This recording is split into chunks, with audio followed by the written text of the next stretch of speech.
ज्ञानदूत 2.0 में आपका स्वागत है। आज हम पढ़ेंगे आईआर स्पेक्ट्रोस्कोपी के बारे में कुछ बातें। आईआर स्पेक्ट्रोस्कोपी राजस्थान के विभिन्न यूनिवर्सिटीज में अक्सर पार्ट 2 में बीएससी पार्ट 2 में पढ़ाया जाता है। आपकी यूनिवर्सिटी में ये किस ईयर में पढ़ाया जाता है वो आप यूनिवर्सिटी के साइट में जाकर सिलेबस डाउनलोड करके इसका पता कर सकते हैं। आईआर स्पेक्ट्रोस्कोपी यूवी स्पेक्ट्रोस्कोपी के साथ ही इलेक्ट्रोमैग्नेटिक स्पेक्ट्रम में आता है। हम यूवी स्पेक्ट्रोस्कोपी इससे पहले कर चुके हैं। अब हम शुरू कर रहे हैं आईआर स्पेक्ट्रोस्कोपी और आज मैं आपके लिए लाई हूँ आईआर स्पेक्ट्रोस्कोपी का पार्ट 1। इसमें हम जिन टॉपिक्स को इस वीडियो में पढ़ेंगे वो है introduction to IR spectroscopy, basic principle, molecular vibrations, Hooke's law, selection rules for IR spectroscopy and presentation of IR spectrum. जो सिलेबस है और उसके जो टॉपिक्स हैं आईआर स्पेक्ट्रम में वो ये स्क्रीन पर हैं। आप इसको वीडियो को पॉज करके नोट डाउन कर सकते हैं और जब आप नोट्स बना रहे हो तो भी आप वीडियो को पॉज करके नोट्स बना सकते हैं। पहले जान लेते हैं कुछ बेसिक बातें। आईआर जो रेडिएशन है वो सबसे पहले 1800 में सर विलियम हर्शल के द्वारा खोजा गया था, पाया गया था। और आईआर स्पेक्ट्रोस्कोपी में जो ऊर्जा की जरूरत होती है, आवश्यकता होती है, वो यूवी स्पेक्ट्रा के कंपैरिजन में आईआर की एनर्जी कम होती है, क्योंकि यूवी स्पेक्ट्रा जो है वो इलेक्ट्रॉनिक ट्रांजिशन से ताल्लुक रखता है और आईआर स्पेक्ट्रोस्कोपी वाइब्रेशन लेवल की एनर्जी से ऊर्जा से ताल्लुक रखता है। आईआर स्पेक्ट्रम को सबसे पहले आईआर यानी इंफ्रारेड स्पेक्ट्रोस्कोपी को सबसे पहले 1905 में पब्लिश किया गया था या प्रदर्शित किया गया था और 1965 में लगभग 60 साल बाद ये पाया गया था कि आईआर स्पेक्ट्रोस्कोपी के द्वारा हम विभिन्न तरह के विश्लेषण कर सकते हैं या आइडेंटिफिकेशन या पहचान कर सकते हैं। जैसा कि हमने इससे पहले वाले स्लाइड में आपको बताया, IR spectroscopy molecular vibrational energy level से ताल्लुक रखते हैं और वाइब्रेशनल लेवल की जो एनर्जी होती है वो क्योंकि इलेक्ट्रॉनिक लेवल से उसकी एनर्जी कम होती है, इसलिए आईआर की एनर्जी यूवी की एनर्जी से कम होती है। इसके अलावा आईआर स्पेक्ट्रम में पीक्स की संख्या, संकेतों की संख्या यूवी स्पेक्ट्रम के संकेतों की संख्या से बहुत अधिक होती है। आईआर रीजन में जो आईआर स्पेक्ट्रम हमें प्राप्त होता है उसमें वेवलेंथ को माइक्रॉन्स में और वेव नंबर को सेंटीमीटर इनवर्स में नापा जाता है और आईआर रीजन में जो एब्सॉर्प्शन होता है वो या तो वेवलेंथ या सेंटीमीटर इनवर्स में प्रदर्शित किया जाता है। जो सेंटीमीटर इनवर्स या वेव नंबर है वह है नंबर ऑफ वेव्स पर सेंटीमीटर, मतलब प्रत्येक सेंटीमीटर में कितने वेव्स हैं उस संख्या को वेव नंबर के रूप में प्रदर्शित किया जाता है और इसे 1/लैम्डा के द्वारा से यहाँ पर इसको कैलकुलेट करते हैं। आईआर का जो रेंज है वो है 2.5 से लेकर 15 माइक्रोन और इसको हम वेव नंबर में 4000 से लेके 667 सेंटीमीटर इनवर्स वेव नंबर में इसको प्रदर्शित कर सकते हैं। नियर आईआर जो रीजन है वो इस प्रकार से है। वेव लेंथ में 0.8 से 2.5 माइक्रॉन्स और वेव नंबर में 1,25,000 से लेके 4000 सेंटीमीटर इनवर्स वेवलेंथ में वेव नंबर में इसको प्रदर्शित कर सकते हैं। फार आईआर जो है वो रीजन जो है वो 15 माइक्रोन से लेके 200 माइक्रोन के बीच में होता है और वेव नंबर में यह जो रेंज है 667 से लेकर 50 सेंटीमीटर इनवर्स वेव नंबर के रेंज में फार आईआर इस रेंज में पड़ता है। इन सभी रेंजेस को हम इस प्रकार से फिगर के द्वारा प्रदर्शित कर सकते हैं। जैसा कि आप देख सकते हैं, दिस इज नियर आईआर जो 1,25,000 पर सेंटीमीटर से लेकर 4,000 के बीच में आ रहा है। ये नियर आईआर रीजन है और ये फार आईआर रीजन है। आप देखें कि वेव नंबर को यहाँ पर नीचे लिखा गया है और वेवलेंथ को ऊपर लिखा गया है, वो भी माइक्रॉन्स में। बेसिक प्रिंसिपल के बारे में जान लेते हैं। देखिए, जो एनर्जी चेंजेस होते हैं आईआर में, वो 8 किलो जूल से लेकर 40 किलो जूल पर मोल की रेंज में एनर्जी चेंज आईआर में पाए जाते हैं। Excuse me. स्ट्रेचिंग और बेंडिंग वाइब्रेशन में के एनर्जी में चेंज आता है आईआर रीजन में, और जो मॉलिक्यूल्स हैं उसके बॉन्ड के स्ट्रेचिंग और बेंडिंग वाइब्रेशन के जो एनर्जीज हैं वो आईआर रेंज में लाइट को एब्जॉर्ब करते हैं और उससे आईआर संकेत देते हैं। और सभी आईआर संकेतों का जो कलेक्शन है, किसी एक मॉलिक्यूल के लिए सभी आईआर संकेतों का कलेक्शन, उसका आईआर स्पेक्ट्रम कहलाता है। अब सभी प्रकार के जो सभी तरह के जो वाइब्रेशंस होते हैं वो आईआर में सिग्नल नहीं देते। केवल वही बॉन्ड्स जिनमें डाइपोल मोमेंट होता है और वाइब्रेशन के दौरान उस डाइपोल मोमेंट में चेंज आता है, वही जो वाइब्रेशंस है वो आईआर एक्टिव होते हैं। जिसका अर्थ ये है कि अगर सिमेट्रिक ऑर्गेनिक मॉलिक्यूल हो तो वह आईआर में एब्जॉर्प्शन नहीं दिखाएगा। जैसे कि ये सिमेट्रिक एल्कीन है, ये सेंटर है जिसके आसपास ये हिस्सा मॉलिक्यूल का इस हिस्से के बराबर है, तो ये एक सिमेट्रिक मॉलिक्यूल है। उसी तरह से अगर इस एल्काइन को देखें, बीचों बीच अगर लाइन हम रखें तो ये वाला हिस्सा इस वाले हिस्से के बराबर है, तो ये सिमेट्रिक एल्कीन और एल्काइन आईआर स्पेक्ट्रम में कोई संकेत प्रदान नहीं करेंगे। जब बॉन्ड का जो डाइपोल वो चेंज होता है समय के साथ, और उसकी चेंज होने की जो फ्रीक्वेंसी है वह आईआर के इलेक्ट्रोमैग्नेटिक फील्ड के चेंज होने की फ्रीक्वेंसी के बराबर फ्रीक्वेंसी होती है, तो ऐसी जो आईआर रेडिएशन है वह इस चेंजिंग डाइपोल वाले वाइब्रेटिंग बॉन्ड के द्वारा अवशोषित की जाएगी, एब्सॉर्ब की जाएगी, और फिर हमें आईआर संकेत प्राप्त होगा। ये इम्पोर्टेंट बात है जो आपको ध्यान में रखनी है। हमें ये मालूम है कि कोई भी इलेक्ट्रॉनिक लेवल, अगर ये ग्राउंड स्टेट है इलेक्ट्रॉनिक लेवल का, तो उसमें बहुत सारे वाइब्रेशनल एनर्जी लेवल्स होते हैं।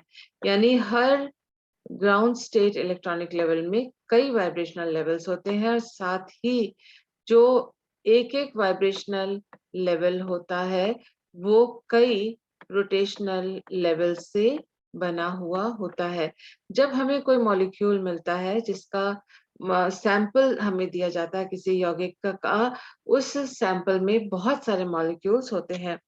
तो ये जो मॉलिक्यूल्स होते हैं वो ग्राउंड इलेक्ट्रॉनिक स्टेट में होते हुए भी अलग अलग वाइब्रेशनल स्टेट में अलग अलग मॉलिक्यूल उसी सैंपल का होता है। और वो जो अलग अलग मॉलिक्यूल हैं अलग अलग वाइब्रेशन स्टेट में अलग अलग इस तरह के रोटेशन स्टेट में हो सकते हैं। जब मॉलिक्यूल का वाइब्रेटिंग डाइपोल, उसके बॉन्ड का वाइब्रेटिंग डाइपोल आईआर रेडिएशन को एब्जॉर्ब करता है, तो वो एक वाइब्रेशनल लेवल, ये zero ground state vibrational level है, ये अपर स्टेट वाइब्रेशनल लेवल है। तो ग्राउंड स्टेट के किसी भी रोटेशनल लेवल से अपर स्टेट के दूसरे रोटेशनल लेवल में मॉलिक्यूल्स, अलग अलग मॉलिक्यूल्स उसी सैंपल के पहुंचते हैं। उसका मतलब जब आईआर स्पेक्ट्रम हमें प्राप्त हो रहा है या आईआर रेडिएशन एब्सॉर्ब हो रहा है, तो चेंजेस जो एनर्जी में आते हैं वो वाइब्रेशनल लेवल्स में भी आते हैं और रोटेशनल लेवल्स में भी आते हैं। तो उस इसी वजह से यही कारण है कि आईआर स्पेक्ट्रा को वाइब्रेशन रोटेशन स्पेक्ट्रा के नाम से भी जाना जाता है। अब हम जानते हैं कि मॉलिक्यूलर वाइब्रेशन को इफेक्ट करने वाले कौन-कौन से फैक्टर्स या कारक हैं। सबसे पहला है बॉन्ड स्ट्रेंथ यानी बंध की प्रबलता और मासेस ऑफ द एटम्स, जो उस बंध को बनाने वाले एटम्स हैं उसके मास क्या है और उन एटम्स की व्यवस्था मॉलिक्यूल में किस प्रकार से है। तो ये 3 फैक्टर्स हैं जो मॉलिक्यूलर वाइब्रेशन को प्रभावित करते हैं। ये बात जान लेना बहुत ज़रूरी है, कॉम्पिटिटिव एग्ज़ाम्स में भी पूछा जाता है कि वो कौन से मॉलिक्यूल्स हैं जिनके आईआर स्पेक्ट्रा एक जैसे होंगे। केवल एनेंटियोमर यानी ऑप्टिकली एक्टिव कंपाउंड प्रकाशिक समावयवी जो एक दूसरे के प्रतिबिंब रूप हैं, मिरर इमेज हैं, केवल वही सेम आईआर स्पेक्ट्रा देंगे। अदरवाइज कोई और मॉलिक्यूल एक दूसरे के बराबर आईआर स्पेक्ट्रम प्रदर्शित नहीं करेगा। ये बात ठीक वैसे ही है कि हर इंसान के जो फिंगरप्रिंट है वो एक दूसरे से अलग होता है। इसी प्रकार से हर मॉलिक्यूल का आईआर स्पेक्ट्रम एक दूसरे से अलग होता है और ये आईआर स्पेक्ट्रम उस मॉलिक्यूल की पहचान है या अभिलाक्षणिक गुण है या कैरेक्टरिस्टिक प्रॉपर्टी है। अब हम जानते हैं मॉलिक्यूलर वाइब्रेशंस के बारे में। देखिए जो बॉन्ड्स हैं वो स्प्रिंग की तरह होते हैं। जो एटम्स हैं वो बॉल की तरह होते हैं, यानी छोटे-छोटे बॉल्स की तरह होते हैं। हम जो अलग-अलग प्रकार के बॉन्ड्स देखते हैं, उनके स्प्रिंग नुमा जो बॉन्ड होते हैं, उनकी स्ट्रेंथ अलग-अलग होती है और उन बॉन्ड को बनाने वाले एटम्स का साइज़ भी अलग-अलग होता है। तो अलग-अलग बॉन्ड्स में एटॉमिक साइज़ अलग होगा और जो बॉन्ड की स्ट्रेंथ जो है, वो अलग होगी।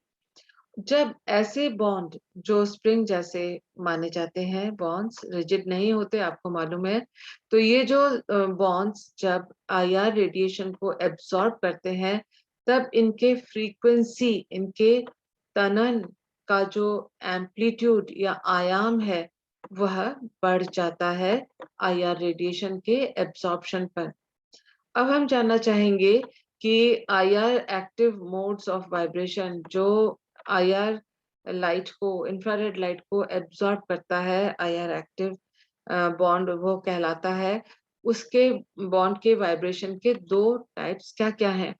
एक है स्ट्रेचिंग या तनन और दूसरा है बेंडिंग या बंकन। स्ट्रेचिंग में जैसा कि आप यहाँ पर फिगर में भी देख रहे हैं, ये स्ट्रेचिंग है और ये बेंडिंग है। स्ट्रेचिंग में बॉन्ड एंगल में, बंध एंगल में कोई चेंज नहीं आता और ये जो बॉन्ड लेंथ है, वो बढ़ती है या घटती है।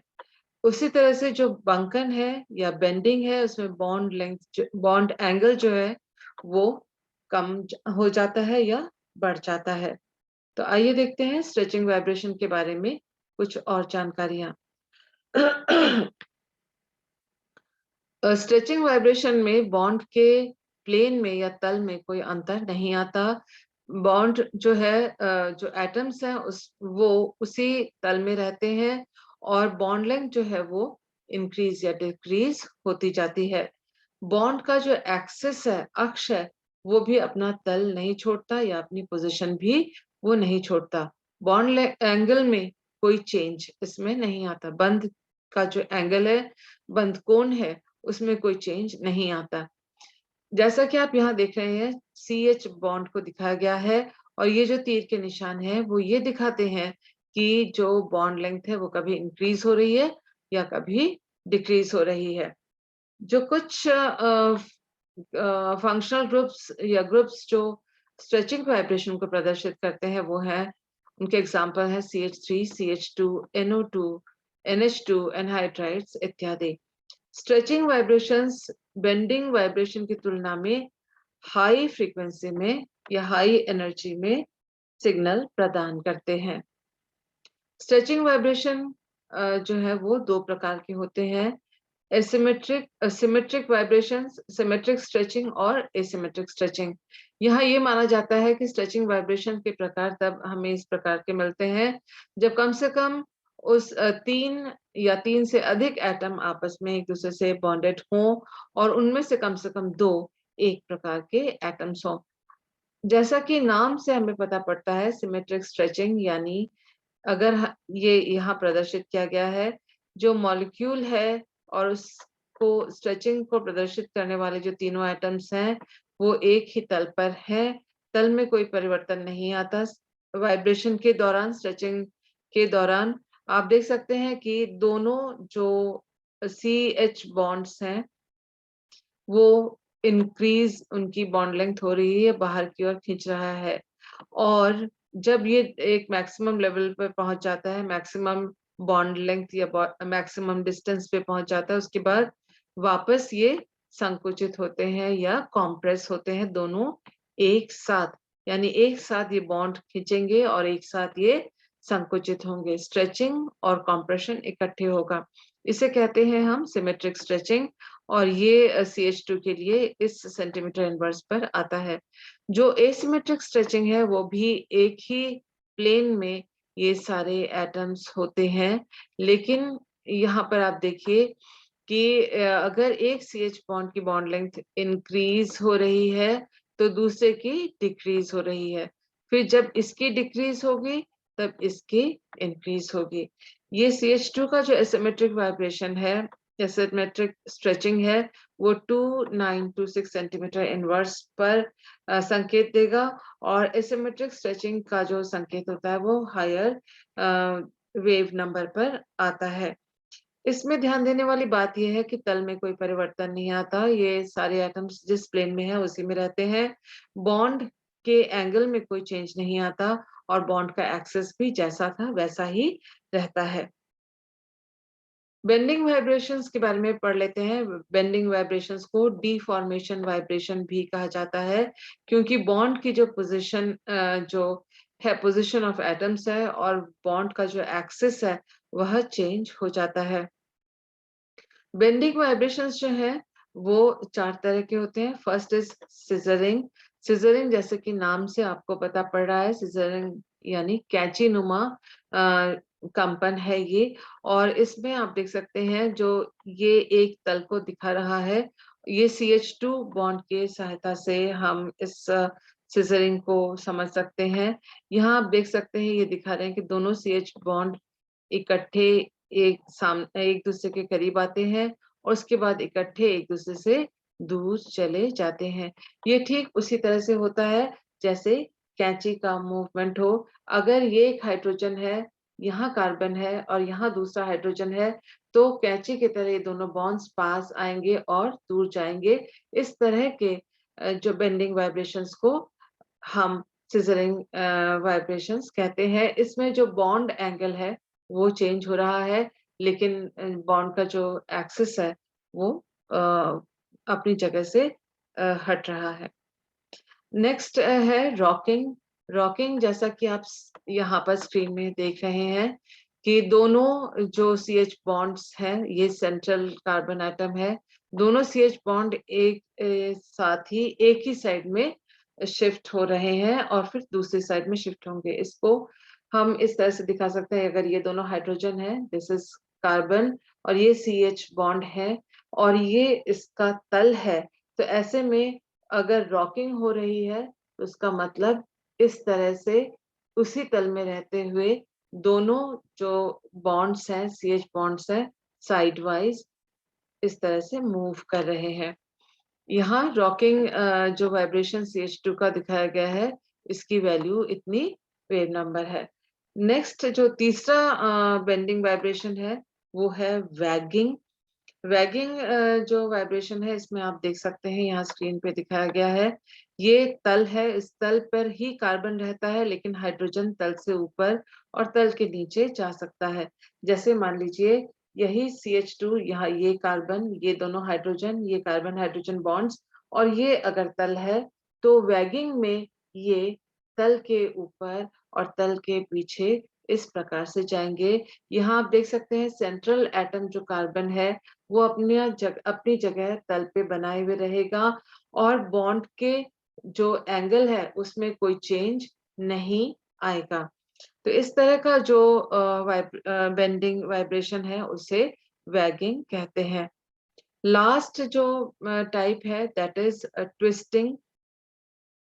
ट्विस्टिंग में जैसा कि आप स्क्रीन पे देख रहे हैं, एक जो हाइड्रोजन है वह तल से नीचे जाएगा तो दूसरा तल के ऊपर जाएगा, फिर ये जब तल के नीचे जाएगा तो ये तल के ऊपर आएगा, और ये जो कार्बन सेंट्रल कार्बन एटम है वह तल पर ही रह जाता है। यानी अगर ये तल है, ये एक CH बॉन्ड है, ये दूसरा CH बॉन्ड है, कार्बन तल पे ही रहेगा और एक बॉन्ड आगे एक पीछे, इस तरह से ये दोनों बॉन्ड्स होंगे, तो इस तरह को हम ट्विस्टिंग कहते हैं। ये सिजरिंग, रॉकिंग, वैगिंग और ट्विस्टिंग, ये जो 4 तरह के वाइब्रेशंस हैं, ये फंडामेंटल वाइब्रेशंस के नाम से पुकारे जाते हैं। और ये इसलिए फंडामेंटल वाइब्रेशंस कहलाते हैं क्योंकि ये तब पाए जाते हैं जब मॉलिक्यूल ग्राउंड स्टेट से लेकर लोएस्ट एक्साइटेड स्टेट में पहुंचता है। हमारी स्क्रीन पे हैं कुछ सिमेट्रिक और एसिमेट्रिक स्ट्रेचिंग्स और उनकी वैल्यूज। जो सिमेट्रिक स्ट्रेचिंग है, आप देख सकते हैं कि सारे CH बॉन्ड जो हैं यहाँ पर वो इकट्ठे इनकी एक ही साथ इनकी बॉन्ड लेंथ बढ़ रही है।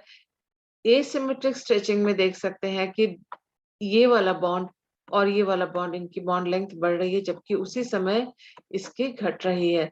जब इसकी बढ़ेगी बॉन्ड लेंथ, तब इन दोनों कार्बन हाइड्रोजन की बॉन्ड लेंथ घटेगी।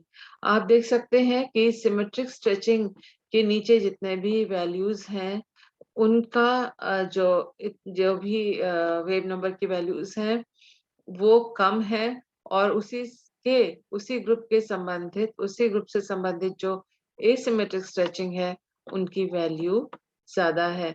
जो आप सिमेट्रिक स्ट्रेचिंग देख रहे हैं उनमें सभी में बॉन्ड इकट्ठे, दोनों के दोनों बॉन्ड्स या तीनों बॉन्ड्स एक साथ खिंच रहे हैं और एक साथ कॉम्प्रेस हो रहे हैं, संकुचित हो रहे हैं। एसिमेट्रिक में अगर एक कॉम्प्रेस हो रहा है तो दूसरा खिंच रहा है, लंबा हो रहा है। यहाँ पर भी आप देख सकते हैं वही बात है कि ये बॉन्ड लेंथ अगर बढ़ रहा है तो ये बॉन्ड लेंथ घट रही है। यहाँ पर दोनों इकट्ठे बढ़ते हैं या इकट्ठे घटते हैं तभी वो सिमेट्रिक स्ट्रेच कहलाते हैं। आप अगर नोट्स बना रहे हैं, वीडियो को पॉज करते हुए इन वैल्यूज को और इन चीजों, ये डेटा को आप नोट कर सकते हैं। हुक्स लॉ के बारे में जानना चाहेंगे हम। हुक्स लॉ एक डायटोमिक बॉन्ड को एक स्प्रिंग की तरह मानता है। अगर वो एटम्स जो हैं आपस में जो बॉन्ड से जुड़े हुए हैं उनकी मास m1 और m2 है, तो जो बॉन्ड की जो एनर्जी है वो फ्रीक्वेंसी, बॉन्ड के वाइब्रेशन के फ्रीक्वेंसी के प्रोपोर्शनल है। और जो वाइब्रेटिंग बॉन्ड की जो नेचुरल फ्रीक्वेंसी, उसको अगर हम न्यू के द्वारा दिखाएं तो हुक लॉ के अनुसार इस न्यू की वैल्यू जो है इस प्रकार से लिखी जा सकती है। यहाँ जो पाई है वो है 3.142। सी जो है वेलोसिटी ऑफ लाइट है 3.3 इंटू 10 सेंटीमीटर इनवर्स, और जो के है वो है फोर्स कांस्टेंट, और जो म्यू है वो है रिड्यूस्ड मास, जिसको इस प्रकार से लिखा जा सकता है। यहाँ m1 और m2 जो है वो इस बंध को बनाने वाले एटम्स के मास है।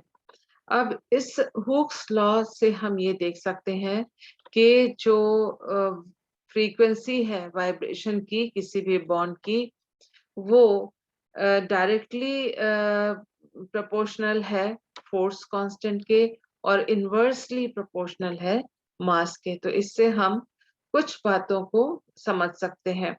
हुक्स लॉ जो IR स्पेक्ट्रोस्कोपी में है उसका अर्थ ये है कि जितना स्ट्रॉन्ग बॉन्ड होगा वो हाई फ्रीक्वेंसी में एब्सॉर्ब करेगा, क्योंकि ये फोर्स कांस्टेंट है जो बंध की स्ट्रॉन्गनेस या स्ट्रेंथ को बताता है, और ये फ्रीक्वेंसी है हुक्स लॉ के हिसाब से, दोनों डायरेक्टली प्रोपोर्शनल है।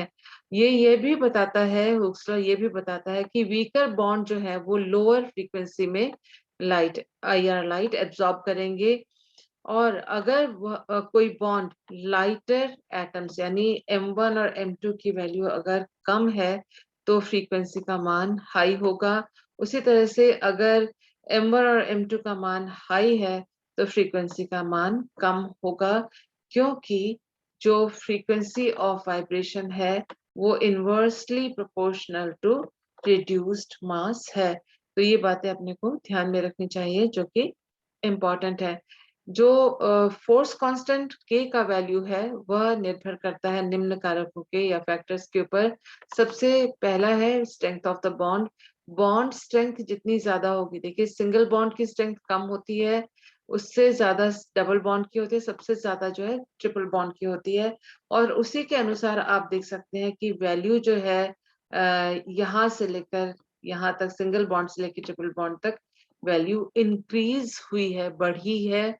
या 15 इंटू 10⁵ टाइम्स पर सेंटीमीटर है, सिंगल बॉन्ड के लिए सिर्फ 5 इंटू 10⁵ टाइम्स पर सेंटीमीटर था। फ्रीक्वेंसी ऑफ बॉन्ड जितनी ज्यादा होगी के की वैल्यू उतनी ज्यादा होगी, चाहे वो स्ट्रेचिंग वाइब्रेशन हो चाहे वो बेंडिंग वाइब्रेशन हो।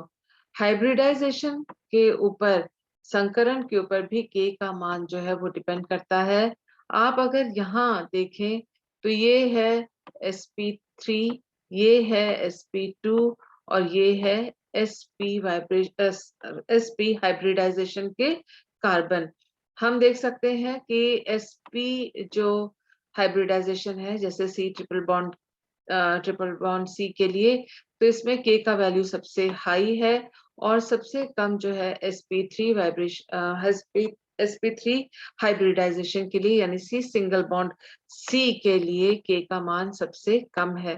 तो sp के लिए के का मान सबसे ज्यादा है और sp3 के लिए के का मान सबसे कम है। इस सीरीज में जो ये प्रदर्शित करता है कि हाइब्रिडाइजेशन किस प्रकार का है, उसके ऊपर के का वैल्यू डिपेंड करता है।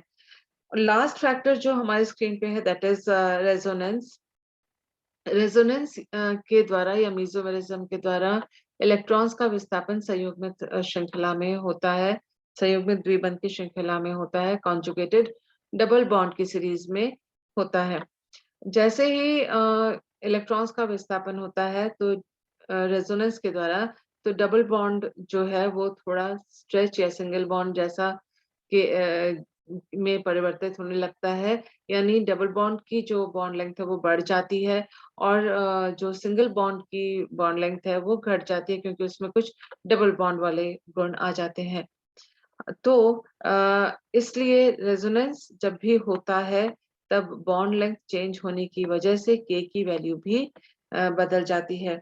हमें ये मालूम है कि अगर बॉन्ड लेंथ ज्यादा है जैसे कि सिंगल बॉन्ड में, तो फिर के की वैल्यू होगी कम, क्योंकि बॉन्ड लेंथ और के की वैल्यू एक दूसरे के इनवर्सली प्रोपोर्शनल है, जैसा कि आप स्क्रीन पे देख रहे हैं। ठीक उसी तरह से सी ट्रिपल बॉन्ड सी में बॉन्ड लेंथ कम है तो के की वैल्यू वैल्यू जो है वो ज्यादा होगी।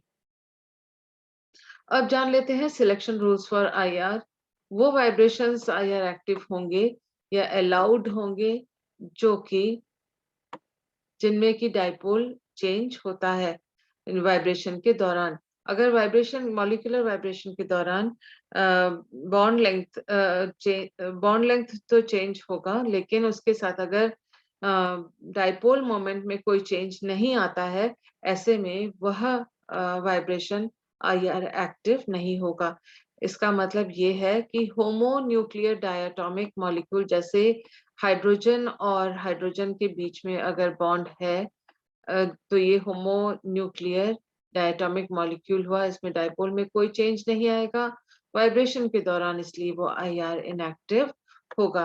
हेट्रो न्यूक्लियर डायटोमिक मॉलिक्यूल या हेट्रो न्यूक्लियर जो मॉलिक्यूल हैं, अलग अलग इलेक्ट्रोनेगेटिविटी वाले एटम्स के बीच में बॉन्ड बनने की वजह से बनते हैं और इलेक्ट्रॉन डिस्प्लेसमेंट की प्रक्रिया से हेट्रो एटम के जो बॉन्ड्स हैं हेट्रो एटम्स के बीच में, उसमें चार्ज में कोई डिस्प्लेसमेंट होता है जिससे डाइपोल उत्पन्न होता है और इस डाइपोल की वजह से वाइब्रेशन के दौरान भी डाइपोल में चेंज आता है और इस तरह का जो बॉन्ड है वो IR एक्टिव हो जाता है। तीसरा जो रूल है वो है delta V is equal two plus minus 1, यानी वो वाइब्रेशनल लेवल्स जो एकदम निकटवर्ती हैं, एकदम एडजेसेंट हैं, उन्हीं के बीच में लाइट का IR लाइट का अवशोषण होगा, जिससे हमें IR सिग्नल प्राप्त होगा। प्रेजेंटेशन ऑफ IR स्पेक्ट्रम को किस प्रकार से प्रदर्शित करते हैं, देखिए, ये याद रखिएगा क्योंकि इसको जैम में और नेट में भी कई बार पूछा जाता है। वेवलेंथ इन माइक्रॉन्स टॉप में लिखा जाता है और वेव नंबर को बॉटम में लिखा जाता है एक्स एक्सिस में, और वेव नंबर का यूनिट है सेंटीमीटर। इनवर्स वेवलेंथ को अक्सर माइक्रोन में दिखाया जाता है। वाई एक्सिस में जो है ट्रांसमिटेंस या पारगम्यता की का प्रतिशत लिखा जाता है, परसेंटेज ट्रांसमिटेंस लिखा जाता है, एब्जॉर्बेंस नहीं। इसी वजह से IR के जो पीक्स होते हैं वो देखिए आप उल्टे नजर आते हैं, जबकि UV में ये पीक सीधे नजर आते हैं। तो ये इसलिए क्योंकि UV में यहाँ पर एब्जॉर्बेंस होता है, जबकि यहाँ पर IR में यहाँ पर ट्रांसमिटेंस या पारगम्यता है। तो ये पीक्स जो हैं जितने गहरे होंगे, यानी एब्जॉर्प्शन उतनी अच्छी हुई है। अभी जो रीसेंट टेक्निक्स है, कुछ साइंटिस्ट और केमिस्ट IR के जो स्पेक्ट्रम है उनको इस तरह से रिवर्स ना प्राप्त करके यहाँ पर परसेंटेज एब्जॉर्प्शन लिखते हैं, वाई एक्सिस में यूज करते हैं, और कुछ जो लेटेस्ट IR स्पेक्ट्रम है उनकी पीक इस तरह से सीधी आती है। तो ये कुछ इंफॉर्मेशंस थे जो मैंने आपके साथ आज शेयर किए IR स्पेक्ट्रम के बारे में। मुझे उम्मीद है आपको समझ में आए होंगे। आप वीडियो को पॉज करते हुए नोट्स बनाइएगा। IR पार्ट 2 अब कुछ ही समय में हम आपके सामने प्रस्तुत करेंगे। Thank you for being with me.